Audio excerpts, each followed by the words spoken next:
Hello and welcome back to Tim Tom Talks. I'm Tim in Australia. And I'm Tom in California, Los Angeles. And Tom, pardon my little unshaven face because I am in the COVID moving between place to place. I'm taking care of my mom in senior living plus my home, and I forgot my razor. So there you go. I have to say, there's been like a proliferation of what you guys are referring to as sequestration beards. We're calling it self-isolation. You're using this much more, sort of celebrity term, sequestration. But yeah, I'm seeing lots of pictures, especially on Instagram. Some of the people that I pay attention to who have these big bushy beards. It's funny. And we do what we can, and we just keep going. And that's kind of the idea of this talk, right? So when we talk about imagine, I first think of who would have imagined that we would be in the place we are today, like even 6 months ago? It's just so out of left field. And now that we've been moving through the beginning of this crisis, whatever you're going to call it in whatever country, the question now is, how do we move forward? And you and I have been talking about this. And I think we've been starting with imagining how it would look in the future, how it looks as we move through this, and imagine what the ideal leadership profile and capabilities and skill sets are, one, to get through the crisis, and secondly, after the crisis, what you've learned, how you can apply it to a better organization later. Yeah. Okay. So I think let's maybe split this into 3 sections. Let's talk about basically who would have imagined this and what kind of scenario planning, could possibly have anticipated, the sort of the breadth and the depth of this. Let's just briefly talk about that, because I've read a couple of interesting things in the last couple of days about that. And then we can talk about, let's imagine the kind of leadership that's required now. And then let's talk about imagining the kind of leadership that, is going to be created out of this and really what's going to follow. Relating back to the stuff that I read, one was a McKinsey article yesterday on sort of having your planning team. And the other was a post that one of our team, Barbara, put up around scenario planning specifically, which is one of her areas of expertise. We haven't had a pandemic of this sort of scale, for a very, very long time. And the last time it did happen, which was arguably the Spanish flu in the 1920s, 1918 through the 20s, we didn't have the degree of connectivity and economic reliance at a global level, and these very, very complex just-in-time supply chains and so forth. So essentially, the world was very different when we last had a major pandemic. And what McKinsey was saying, and really what Barbara was saying is, we actually need to dial up our scenario planning, but we need to make it more sort of like, here's your sort of short-term, almost like here's your go bag strategy, and then that scenario planning is based on kind of a 5-day window, and then the next phase is a month, and then so on and so on. So I think what we've had previously, and if you look at, for example, sort of the scenario planning that was done around Hurricane Katrina or, sort of the bushfires in Australia, it was always very micro or very long-term, and there wasn't this sort of progressive roadmap through it. How do you make sure you're adaptable, resilient, flexible, and you're a learning organization so that when you are in these situations, you are resilient and are able to pick up and continue business with limited resources? When we imagine, we're imagining both what-if scenarios and also imagine how business could be. So There's a positive slant to it, and there's also a crisis management and business protection part. And this is exactly it. So I think, like what Sony didn't have to deal with when they did incur a very disruptive cyber attack was, nobody wants to see our movies anymore, or we can't screen, sort of a production in a cinema, in a theater, or or streaming direct to someone's home. They weren't dealing with that. So I think as part of the kind of like what if worst case internal planning, what there will be, and I think is likely to happen, and probably a lot of beneficial good will come from it, because as the planning happens, as the ideation happens, is essentially the sort of very creative brainstorming happens about, well, if our demand side were to totally collapse because of X, what are we actually going to do? Like, how do we take the skills and the capabilities and the sort of the proven delivery track record that we've got and apply it somewhere else? I think that's where we're just starting to see and celebrate very, very small examples at the moment of businesses that are actually essentially recreating their service offer. So I think at the moment, what's being celebrated as success for the most part is businesses who are benefiting from, you know, they're an essential service provider or a supplier to an essential service provider currently. And what the platform that we're using right now, Zoom, is a great example. You know, something which was one of many, many different offers. Now it's exploded. It's more valuable than, you know, most businesses, you know, on the NASDAQ right now.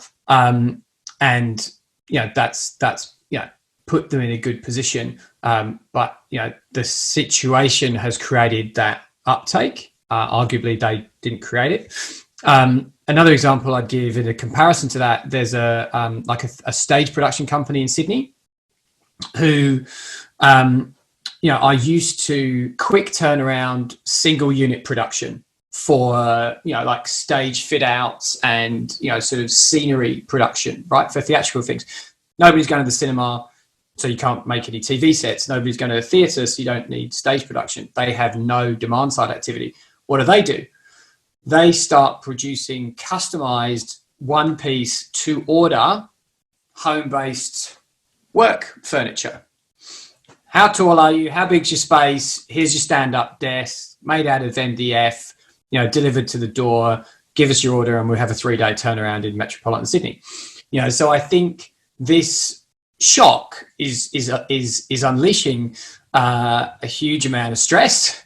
And once you can kind of distill the stress, it's unleashing a lot of creativity and a lot of, you know, kind of pain-driven spontaneity around how do we take what we've got and apply it somewhere else. And I think that is good.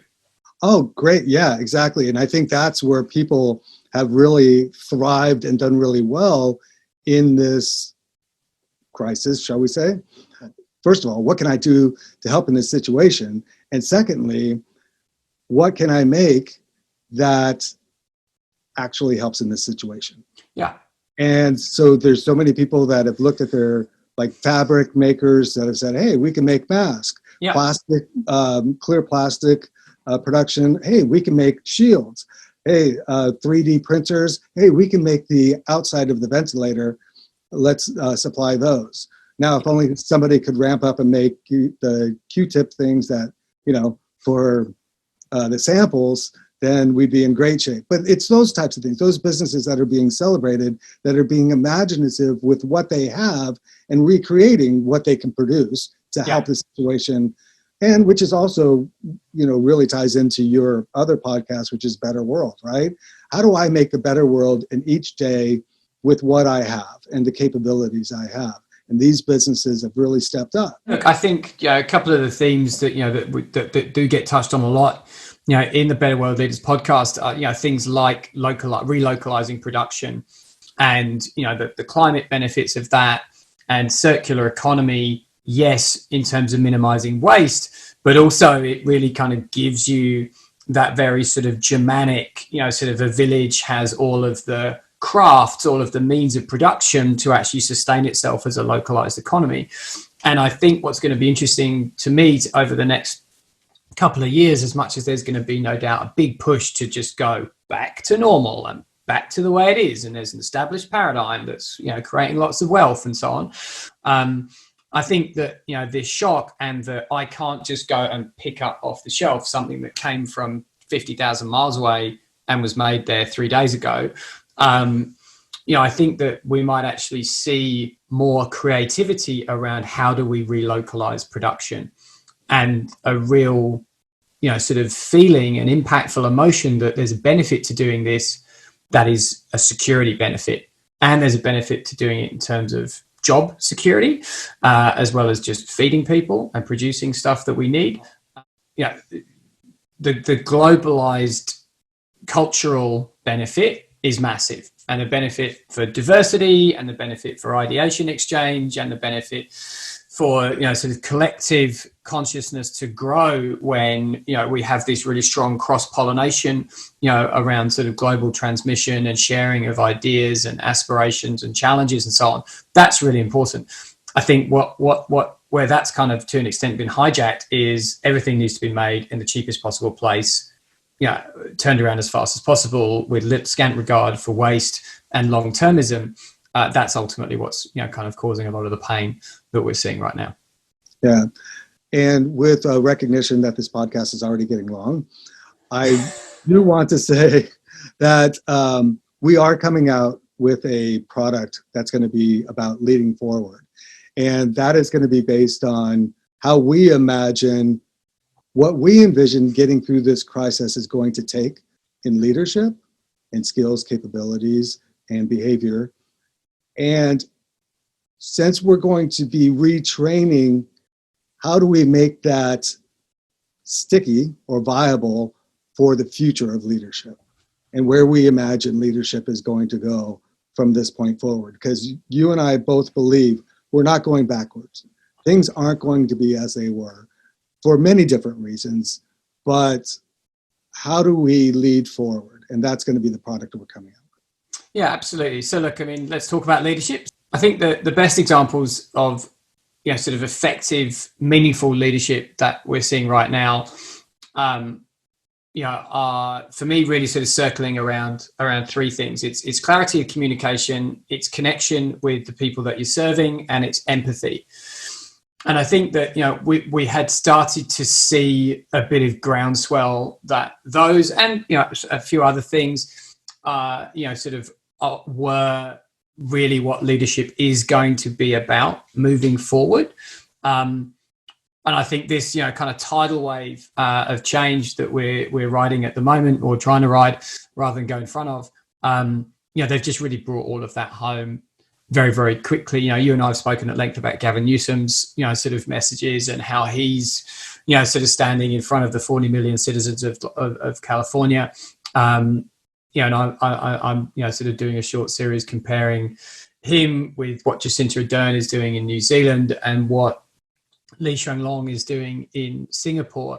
And they're all very different. They all have their own approach to leadership. But to me, my interpretation is it's those three factors that stand out in each of them. That they express deep empathy.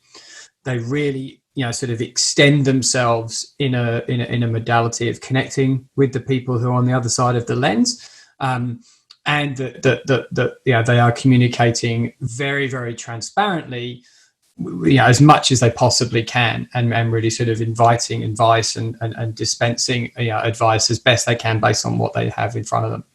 Well, and they're communicating with clarity, being truthful about where we are, where we were, and what the likelihood of how we're moving forward.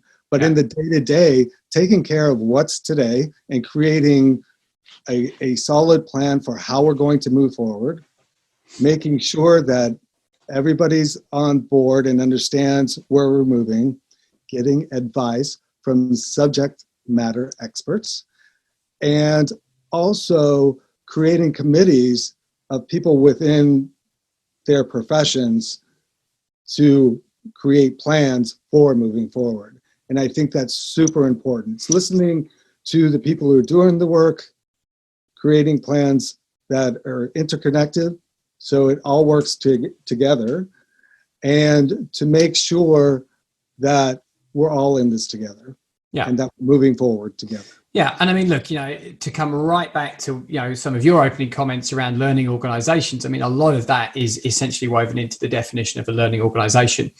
And if I use the analogy, of a military organization, the kind of organization which is succeeding right now is one which is more like a learning organization, more like a special forces unit, when you've got highly capable subject matter experts teamed up, forward deployed to deliver a specific outcome, but without being dictated how they go about the outcome.